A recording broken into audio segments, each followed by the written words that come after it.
கோவை சரவணம்பட்டி பகுதியில் உள்ள குமரகுரு தொழில்நுட்ப கல்லூரியின் இன்று 35வது பட்டமளிப்பு விழா நிகழ்ச்சி நடைபெற்றது. இதில் 2040 மாணவ மாணவியர்கள் பட்டங்களை பெற்றனர்.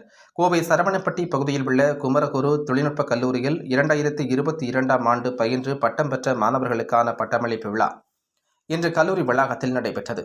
இதில் மொத்தமாக 2040 பட்டதாரி மாணவ மாணவியர்கள் பட்டங்களை பெற்றனர். குமரகுரு நிறுவனங்களின் தாளாளர் எம் பாலசுப்ரமணியம் தலைமை தாங்கினார். குமரகுரு நிறுவனங்களின் இணை தாளாளர் சங்கர் வானவராயர் வரவேற்புரை வழங்கினார். கல்லூரியின் முதல்வர் டி சரவணன் ஆண்டறிக்கை வாசித்த நிலையில் சிறப்பு விருந்தினராக கலந்து கொண்ட நாஸ்காம் நிறுவனத்தின் தலைவர் ராஜேஷ் நம்பியார் மாணவ மாணவியர்களுக்கு பட்டங்களை வழங்கினார். மேலும் மாணவ மாணவியர்கள் மத்தியில் அவர் பேசுகையில், இந்தியர்களின் எதிர்காலம் மிகவும் சிறப்பாக உள்ளது.